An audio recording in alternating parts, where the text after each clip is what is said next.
शुरू किया जाए आज की क्लास। इन सब में कुछ नहीं रखा है। और नमस्कार साथियों, शिक्षा शास्त्र की एक और क्लास में आप सभी का स्वागत करता हूं। मेरा नाम है अनिकेत। चैनल को ज़्यादा से ज़्यादा लाइक सब्सक्राइब शेयर करें, क्योंकि इसमें शिक्षा शास्त्र विषय से जुड़ा हर टॉपिक कवर किया जाएगा। तो जैसे कि ये बीए की क्लास चल रही थी और हम देख रहे थे कि थियोरेटिकल कॉन्टेक्स्ट ऑफ एजुकेशन, तो इसी को हम शुरू किए हैं। और अगर हम आगे चलें इसमें, तो कई चीज़ें इसमें कवर कर चुके हैं क्वेश्चन के साथ। और आज की क्लास के लिए है कि हमने, चूंकि क्लास लंबी हो गई है, तो हमने क्वेश्चंस नहीं बनाए हैं। बट नेक्स्ट क्लास में जब हम सिंपल सिंपल टॉपिक कवर करेंगे, तो वहाँ क्वेश्चन की संख्या बढ़ा देंगे, तो जहाँ पे आपको प्रॉपर क्वेश्चन मिल जाएंगे। तो जैसे हमने यहाँ पे लास्ट क्लास में स्पेशल कॉन्टेक्स्ट थ्रू देखा था फिलोसफी के, आज की क्लास में हम देखेंगे कि शिक्षा की जो अंतः विषय प्रकृति है, यानी इंटरडिसिप्लिनरी नेचर ऑफ एजुकेशन, किसके संदर्भ में हम देखेंगे? मनोविज्ञान के। तो सबसे पहले एक सिंपल सी बात समझा देते हैं कि देखिए, फिलोसफी यानी दर्शन जो था, वो भी बहुत जरूरी है। देखिए, शिक्षा की अगर कहा जाए तो तीन आधार आते हैं, जिसमें से एक है दर्शन, दूसरा है मनोविज्ञान, और तीसरा है समाजशास्त्र। इन्हीं तीनों का कॉन्टेक्स्ट हम लोगों को पढ़ना है, जिसमें से दर्शन हम लोग कंप्लीट कर चुके हैं। बाद आते हैं मनोविज्ञान। अब यहाँ पे थोड़ा सा बात किया जाए, तो अगर हम साइकोलॉजी की बात करते हैं, तो इम्पोर्टेंट ये हो जाता है, क्योंकि जो टीचिंग यानी एजुकेशन होता है, उसका जो सेंट्रल पॉइंट होता है हमारा बच्चा है। लेकिन यहाँ पे प्रॉब्लम ये आती है कि हम बच्चा तो सेंट्रल पॉइंट है, हम समझ रहे हैं, लेकिन क्या होता है कि जब तक हम बच्चे का नेचर नहीं समझे, उसका ग्रोथ क्या है, डेवलपमेंट क्या है, इन चीज़ों के एस्पेक्ट को नहीं समझ सकते हैं, तब तक हम प्रभावी यानी एक इफेक्टिव टीचिंग नहीं दे सकते हैं। क्योंकि यहाँ पे भी कई चीज़ें हैं जो आगे हम डिस्कस करेंगे। यानी सीधे सीधे कहा जाए तो ये जो तीन पॉइंट होते हैं, बच्चे का नेचर, ग्रोथ और डेवलपमेंट, इन तीनों को भी हमें समझना पड़ता है, अंडरस्टैंड करना पड़ता है, और तभी जाके हमारी एक इफेक्टिव टीचिंग हो पाती है। अगर इन तीनों को भी हम नहीं समझ रहे हैं, तो हम इफेक्टिव टीचिंग नहीं कर सकते हैं। तो हम पहले एक सिंपल सी डिफिनेशन दे देते हैं मनोविज्ञान की, क्योंकि ये जोड़ा जा रहा है। देखो, शिक्षा का जो मतलब होता है, क्या होता है कि डेफिनेशन शुरू में आपको मिली होगी कि ई प्लस ड्यू को से मिलके बना है, जहाँ पे ई का मतलब अंतर है और ड्यू का मतलब बाहर निकालना है। तो उसी तरह अगर हम मनोविज्ञान की बात करें, तो ये सिंपल भाषा में कहा जाता है कि मन का अध्ययन करने वाला। लेकिन अगर हम एक डिफिनेशन से लेके जाएं, तो प्रो एंड प्रो कहते हैं कि मानव विज्ञान क्या होता है कि जो ह्यूमन पर्सनालिटी है, या कह सकते हैं ह्यूमन बिहेवियर है, उसका एक साइंटिफिक स्टडी है, जिससे हम समझ सकते हैं कि कोई भी पर्सन क्यों, वाई और कैसे, क्यों और कैसे कोई चीज का जो अपना व्यवहार दिखाता है, बिहेव करता है, वो समझ सकते हैं। उसी तरह एक सिंपल परिभाषा, और अगर आपको एक्सप्लेन नहीं करनी, एग्जाम में लिख देंगे तब भी बहुत है। जैसे विलियम जेम्स सीधे से कहते हैं कि मनोविज्ञान मानसिक प्रक्रियाओं का विज्ञान है, बस। कि psychology is the science of mental process. अब हम डेप्थ में इसलिए नहीं जा रहे हैं, क्योंकि अभी ये आपके काम का नहीं है। अब हम शिक्षा मनोविज्ञान की बात कर लें, तो मनोविज्ञान अलग डिसिप्लिन है, शिक्षा भी अलग है। लेकिन हम जब दोनों को जोड़ देते हैं, तो यहाँ पे वो अभी जो शुरू में बताया था कि शिक्षा में क्या है, कि जो हमारा सेंट्रल बिंदु हमारा बच्चा है।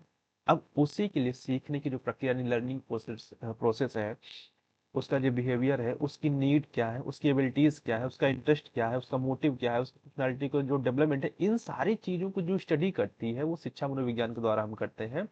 और इसका जो हमारा मेन पर्पज ये है कि हम ये जानना चाहते हैं कि कोई कैसे सीखता है, और सिखाने के लिए सबसे इफेक्टिव मेथड या सबसे अच्छा तरीका क्या हो सकता है।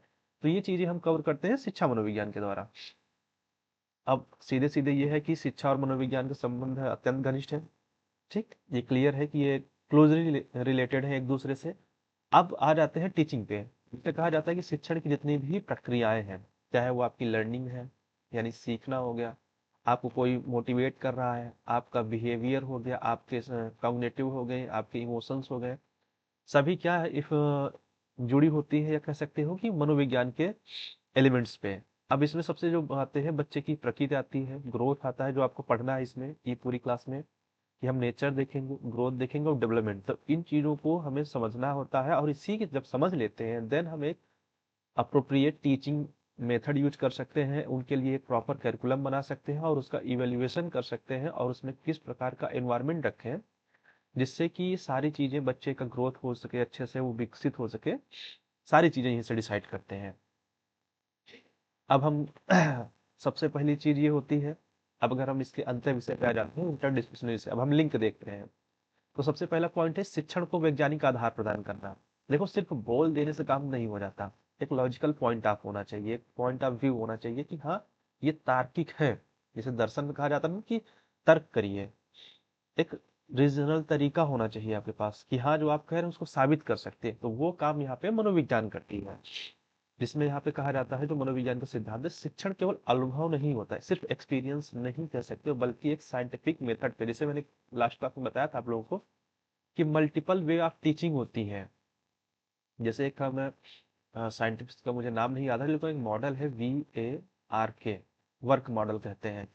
तो जैसे कुछ बच्चे विजुअली सीखते हैं, कुछ बच्चे ऑडिबली होते हैं, कुछ रीडिंग करने वाले होते हैं, और कुछ गतिज यानी काइनेस्टिक होते हैं कि एक्टिविटी बेस पे होते हैं।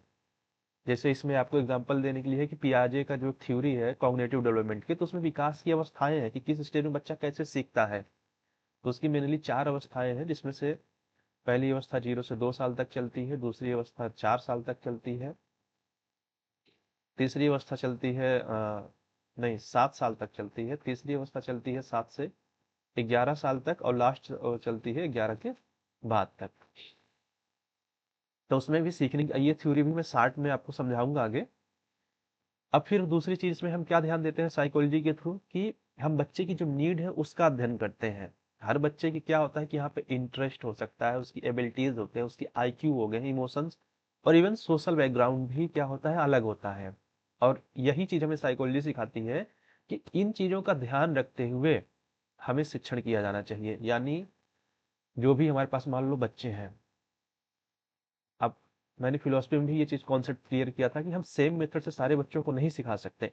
इसीलिए क्लास में हमेशा कोशिश की जाती है कि जो टीचर टॉट रेशियो होता है, जो NEP के टर्म्स के अनुसार है, वो 1:30, कि एक क्लास में 30 से ज्यादा बच्चे ना हो तो वो ज्यादा बेहतर है। क्योंकि जब बच्चे कम हैं तो उसमें फायदा ये होगा कि अगर मान लो 20 बच्चे ऐसे हैं जो कि डेमोन्स्ट्रेशन मेथड से सीख सकते हैं, और 10 बच्चे ऐसे हैं जो किसी और मेथड पे आएंगे, तो टीचर के पास समय भी होगा और वो उस चीज़ों को अप्लाई कर पाएगा। लेकिन अगर यहीं पे क्लास में ज़्यादा बच्चे हो जाएंगे तो उसके लिए इस चीज़ को फिर एक एक बच्चे के लिए वो अलग अलग मेथड्स नहीं यूज कर सकता। वो क्लास में ज़्यादा से ज़्यादा 2 या 3 मेथड एक लेक्चर में यूज कर सकता है, इससे ज़्यादा नहीं।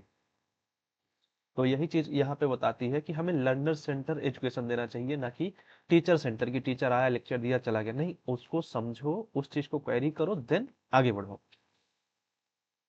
अब आ जाता है तीसरा इसमें जो पॉइंट था कि हम सीखने के जो सिद्धांत होते हैं, अभी आप लोग यहाँ तो आप लोगों को जरूरत नहीं इसमें जितने भी दिए गए हैं, लेकिन जब आप खासकर BA सेकेंड ईयर में जाएंगे तब यहाँ पे स्किनर के भी सिद्धांत हैं। यहाँ पियाजे का जो सिद्धांत है, पाइगेट नहीं पढ़िएगा, इनका नाम पूरा जीन पियाजे है। कुछ लोग इनको पाइगेट या कबूतर बोल देते हैं, इनका नाम एक्चुअली में जीन पियाजे है। और ये बहुत अच्छे थ्योरी दी थी। फिर सामाजिक अधिगम सिद्धांत है बंडूरा का, फिर निर्माणवादी सिद्धांत है बर्नर के, वाइगोत्स्की के। तो ये जो थ्योरीज दी गई हैं इनमें, तो ये क्या है कि थ्योरी कहीं ना कहीं पहले प्रयोग की गई, अप्लाई की गई, और उनका जो रिजल्ट आता है उस रिजल्ट के बेस पे क्या होता है कि उनको हम यूज करते हैं।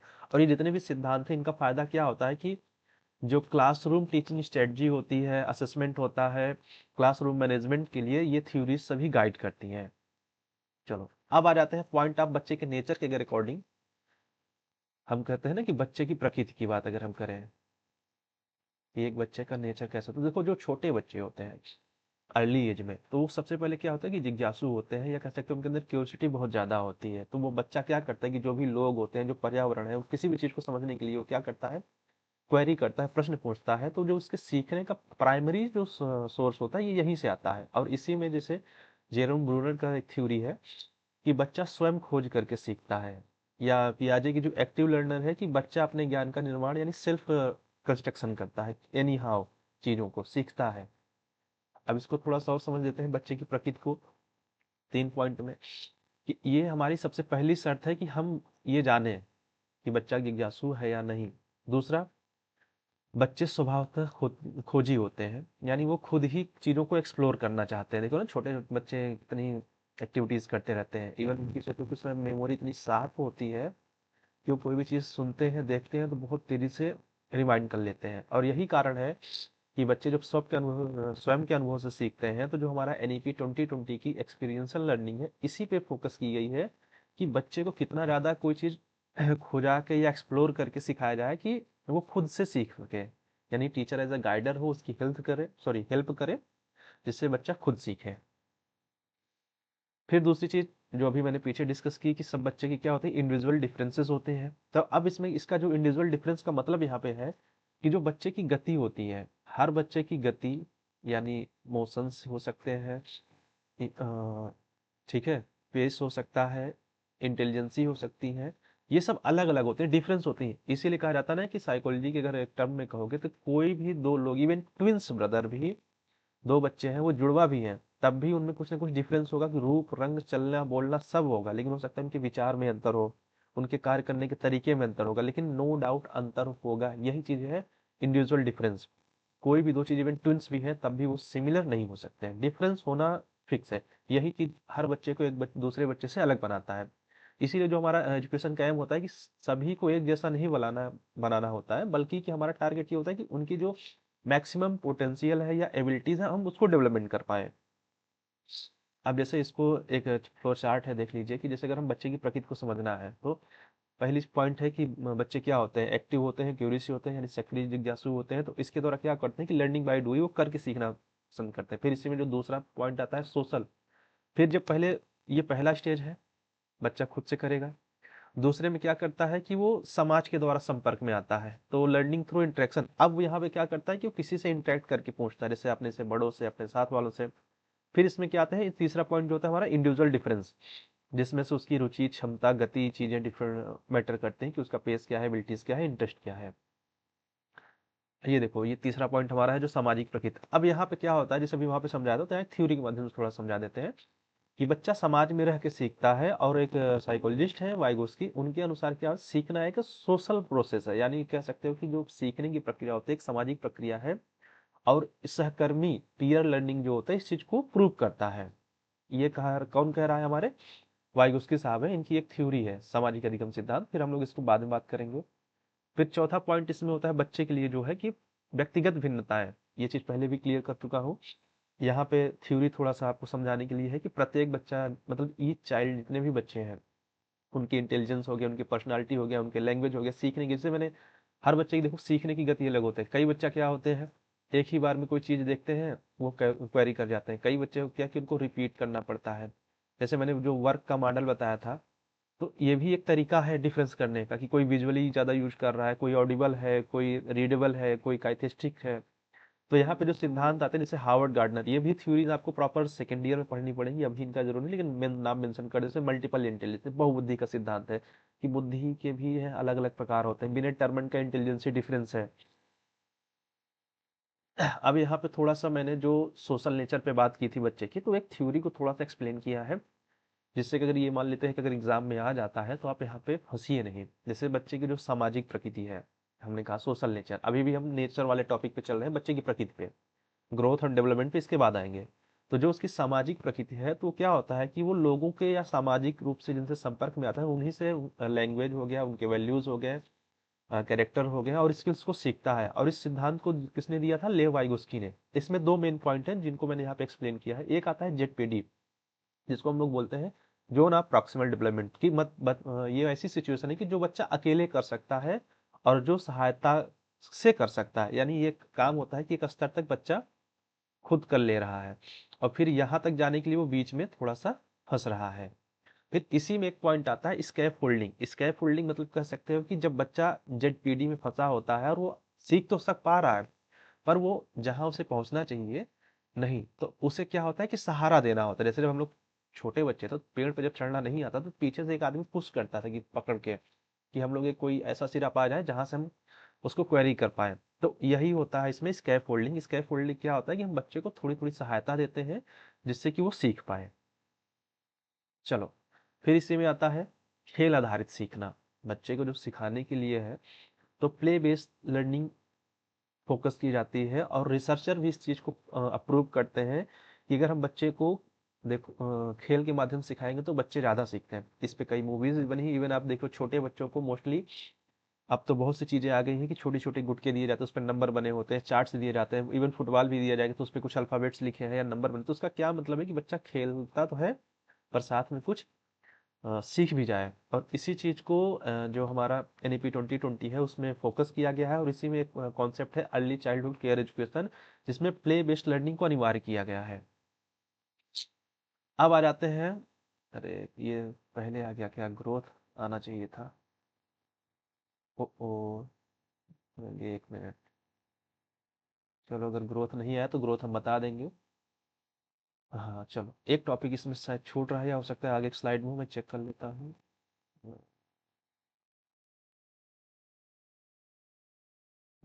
छूट गया है, चलो कोई बात नहीं, मुझे याद है तो मैं वो चीज़ आपको बता देता हूँ। हाँ, एक टॉपिक था ये, अभी 3.4 तक हम जो चल रहे थे, वो हम लोग प्रकृति के बारे में बात कर रहे थे बच्चे के, यानी हम नेचर के बारे में बात कर रहे थे। फिर इसमें एक पॉइंट आता है ग्रोथ। नहीं, गलत लिख रहे हैं। अरे यार, ये मार्कर मेरा डिलीट कर भाई। हाँ, अब ठीक है।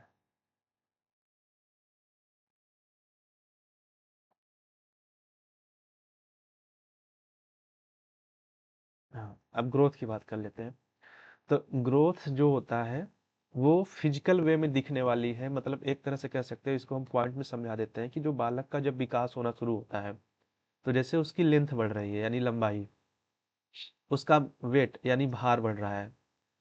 तीसरा ऐसे समझ लो कि उसकी फिजिकल बॉडी में जो भी चेंज हो रहा है, फिजिकल इंटरनल बॉडी में जितनी भी चीजें चेंज हो रही हैं, जिनको हम देख सकते हैं, माप सकते हैं, यानी हम जिनको देख सकते हैं, मापा जा सकता है, इवन हम टच भी कर सकते हैं, वो सभी चीजें आती हैं ग्रोथ के हिस्से में। इसीलिए ग्रोथ को क्या कहा जाता है कि मात्रात्मक होता है, और ये शारीरिक चीजों पे ही निर्भर करता है। जैसे कई बार देखो कि किसी की हाइट बहुत बढ़ जाती है, तो उसके इंटरनल हार्मोन्स कुछ इनबैलेंस हो जाते हैं, किसी की हाइट बहुत कम हो जाती है तो वो भी।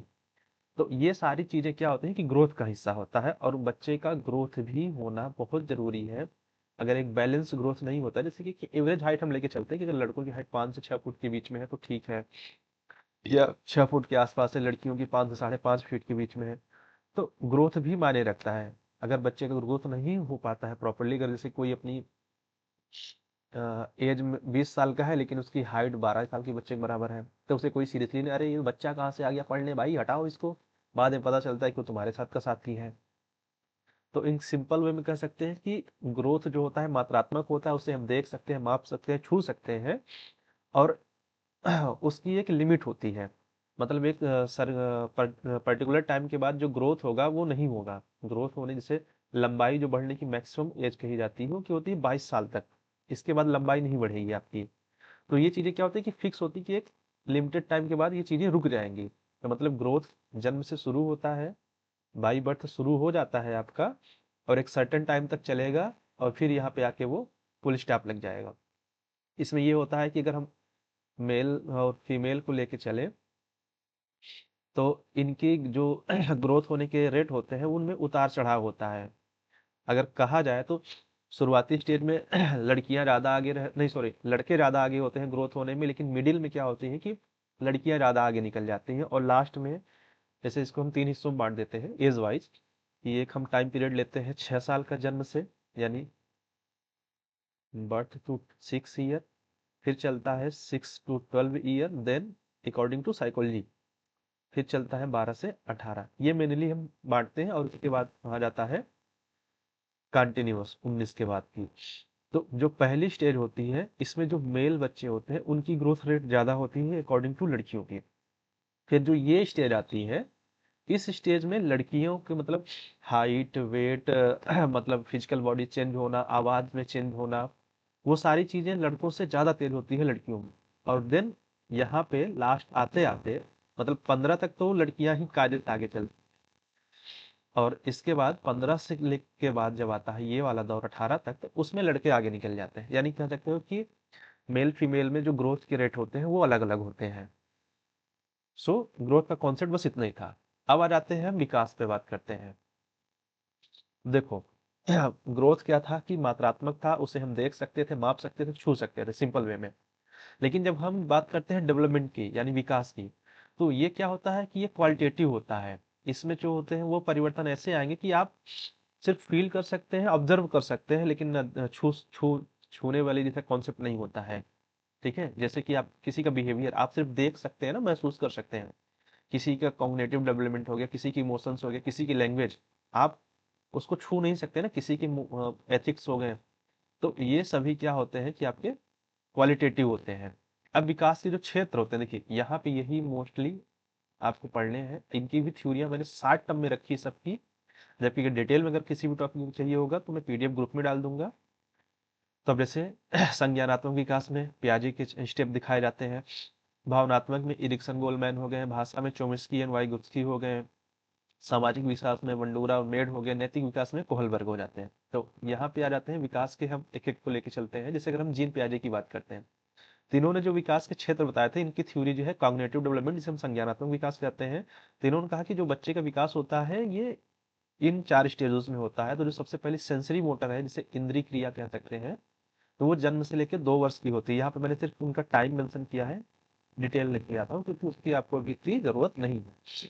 तो इस अवस्था में क्या होता है कि बच्चा जो सीखता है वो स्वयं से करके ही चीजों को सीखता है, और वो कोशिश करता है चीजों को उठक के पटक के देखने की। जैसे लाइट की ओर वो अट्रैक्ट होगा, कोई आवाज सुनेगा तो उसकी तरफ अट्रैक्ट होगा, और किसी अजनबी को देखेगा तो डर जाएगा। फिर जब इसका दूसरा आता है प्री ऑपरेशनल स्टेज, जो 2 से 7 साल तक चलता है, तो यहाँ अब बच्चा थोड़ा लैंग्वेज का प्रयोग कर पाता है, थोड़ी सी उसकी इमेजिनेशन पावर आ जाती है, और वो छोटी छोटी कैलकुलेशंस करना सीख जाता है।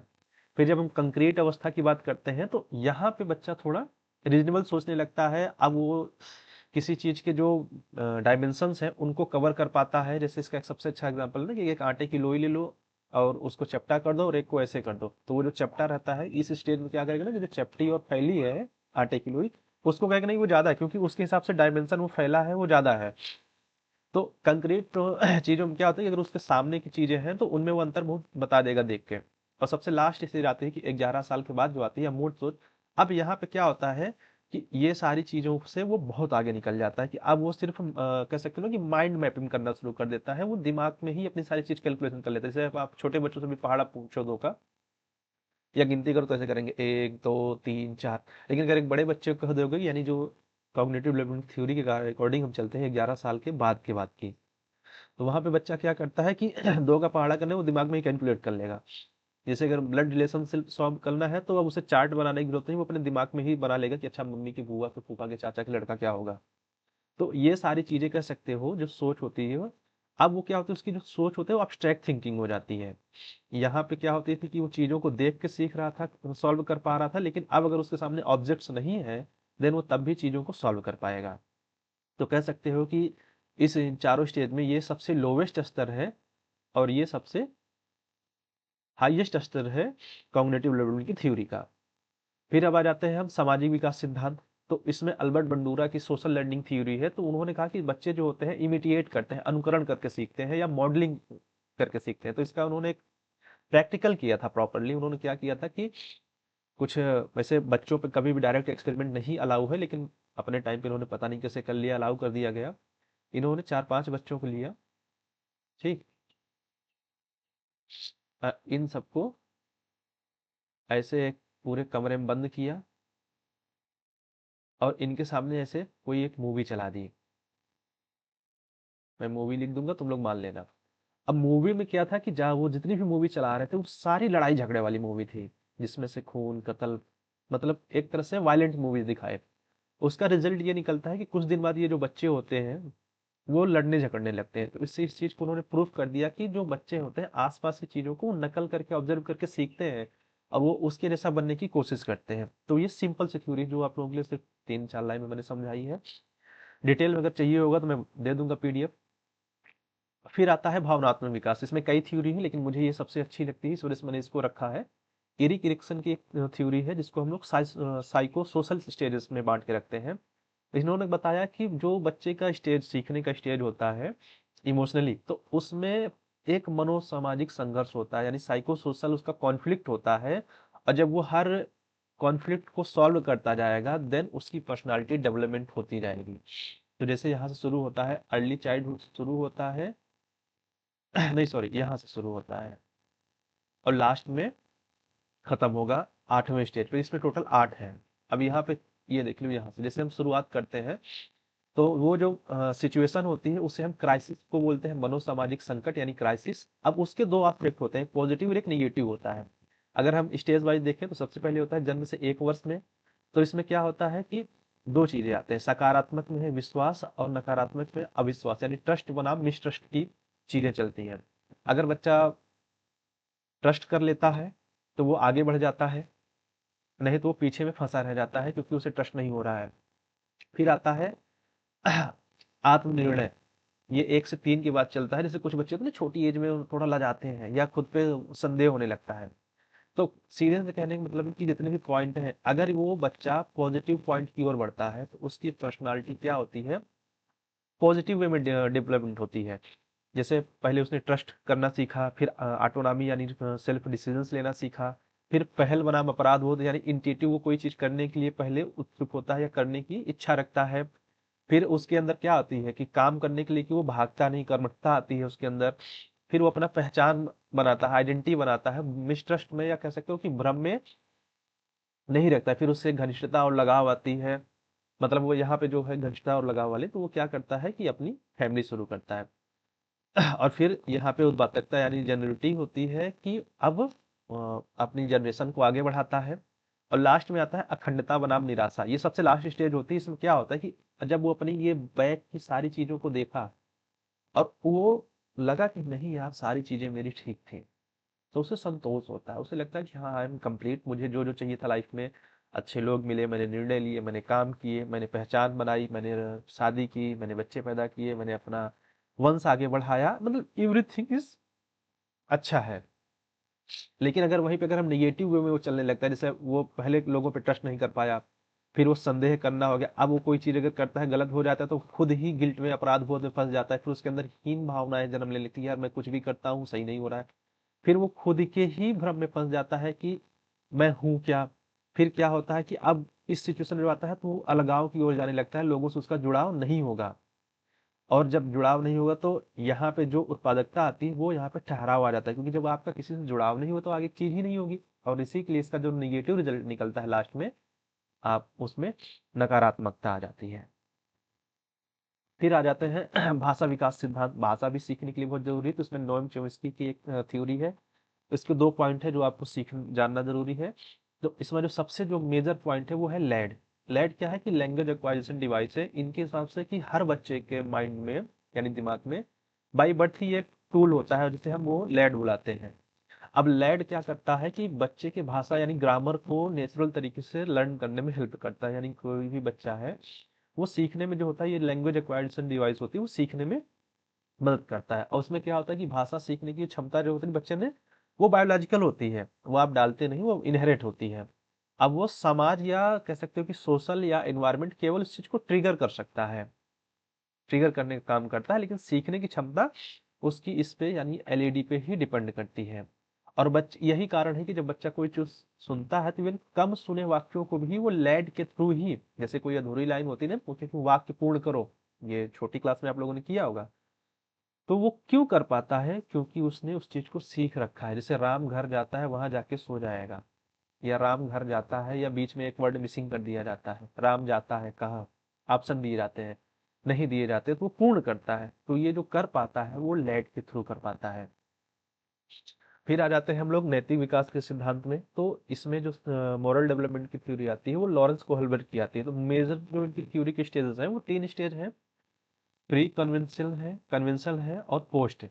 अब इन तीनों में को भी दो दो पार्ट में बांटा है। तो जैसे पहला जो है ऑबिडियंस और पनिशमेंट है, अगर हम प्री कन्वेंशनल स्टेज को लेके चलते हैं तो इसका अगर हम नाम कहा जाए कि दंड से बचना हो, इसमें जो पहले स्टेज में बच्चे का जो मेन टारगेट होता है कि वो दंड से बचना होता है, क्योंकि उसे ज्यादा समझ नहीं होती, इसे ये पता है कि अगर ये करूंगा गलत है तो दंड मिलेगा, पनिशमेंट मिलेगी। तो एनी हाउ वो बचने की कोशिश करता है। दूसरे स्टेज में क्या होता है कि वो इनाम के लिए काम करता है। सही गलत के आधार पे वो क्या करेगा कि वो काम करेगा जिसमें इनाम मिल जाए। यानी उसका जो मेन टारगेट होता है, देखो पहले स्टेज में क्या है, मुझे पनिशमेंट नहीं चाहिए, बच गया। दूसरा चीज क्या चाहिए, मुझे इनाम मिल रहा है वो चाहिए। फिर जो सेकंड स्टेज में आता है हमारा कन्वेंशनल स्टेज, उसमें जो चीजें आएंगी उसमें भी 2 स्टेजेस हैं। अब पहले उसने क्या किया, दंड से बचा। दूसरा उसने इनाम के लिए काम किया। अब तीसरा स्टेज है गुड बॉय या गुड गर्ल। इसमें क्या होता है कि दूसरों को सामने उसे अच्छा दिखाना है अपने आप को, चाहे लड़का हो या लड़की, दोनों सेम काम करेंगे, उसका परिणाम क्या होगा?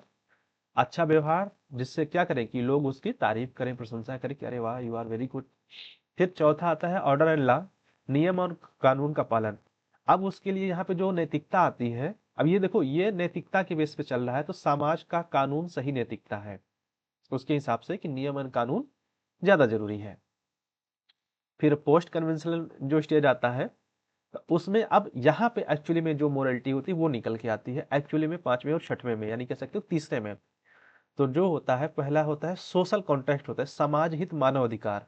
वो उसका मानना होता है, अब यहाँ से बच्चा अपनी सोच शुरू करता है, अभी तक तो वो नियम कानून पे चल रहा था, छोटा था वो नहीं समझ पा रहा था, लेकिन जब बच्चा एडल्ट होने लगता है तब क्या होता है कि नियम तभी सही है जब वो समाज के हित में, तो अब यहाँ वो चैलेंज करता है रूल या अथॉरिटी को कि नियम तभी सही है, यानी रूल्स हम तभी फॉलो करेंगे कि जो वो सबके लिए हो, यानी प्रॉपरली सभी के हित हो। और लास्ट आता है यूनिवर्सल एथिकल प्रिंसिपल, यानी सर्वमान्य नैतिक सिद्धांत की न्याय, सर्व सच्चाई, मानवता सर्वोच्च मूल्य है। यानी अगर कोई चीज है जो सब पे भारी पड़ेगी तो वो है कि न्याय होना चाहिए सबके साथ, जुडिशरी सिस्टम हो, सभी को सच हो, ह्यूमैनिटी हो, ये चीजें। यानी कह सकते हो कि शुरुआत के जो दो स्टेज होते हैं, कन्वेंशनल और प्री कन्वेंशनल और कन्वेंशनल स्टेज, उसमें बच्चा क्या होता है कि चूंकि उसके अंदर इतनी समझ नहीं विकसित हुई होती है, तो वो क्या करता है कि जो चल रहा है उसी को फॉलो करता है, उन्हीं में वो लगा रहता है। लेकिन जब वो और आगे चला जाता है तो उसके दिमाग में आता है कि हाँ ये गलत है ये सही है, और कैसे उनको बदलना है उनको चैलेंज करता है। अच्छा ये यहाँ आ गया है, ये पीछे होना चाहिए था, विकास का टॉपिक है। तो देखो जैसे मैंने ग्रोथ का बताया था कि ग्रोथ मात्रात्मक होता है, ग्रोथ को हम देख सकते हैं, छू सकते हैं, नाप सकते हैं, माप सकते हैं, ठीक। तो लेकिन विकास क्या होता है कि वो सीक्वेंशियल होता है, एक सीक्वेंस में ही चलेगा। विकास क्या होता है आपका होलिस्टिक होता है, विकास क्या होता है इंडिविजुअलाइज्ड होता है, और जो यानी विकास के क्रम में आगा पीछा नहीं चलता है, वो एक सीक्वेंस में ही चलेगा। अब फिर क्या कहते हैं, विकास जो होता है पर्यावरण आनुवंशिकी, यानी नेचर और नर्चर दोनों का, यानी जेनेटिक्स और जो आपका इन्वायरमेंट है, विकास पे दोनों का प्रभाव पड़ता है। यानी अगर आपके ऐसा नहीं कि आपके सिर्फ जेनेटिक्स अच्छे हैं, आप अच्छे बैकग्राउंड से आते हैं, आपका लालन पोलन सब अच्छे से हुआ, सिर्फ नहीं, हर चीज मायने रखती है, यानी ग्रोथ, सॉरी, नेचर और नर्चर भी। अब आ जाते हैं कि अब ये जो मनोविज्ञान हम कंक्लूड करते हैं, तो हम मनोविज्ञान का यूज क्या करेंगे शिक्षा में।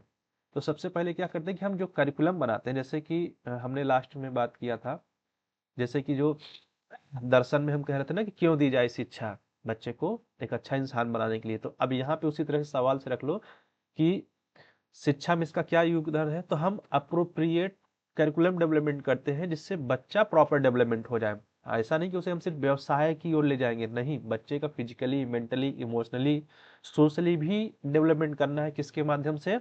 एक प्रॉपर करिकुलम के माध्यम से हम ऐसा करिकुलम बनाएंगे।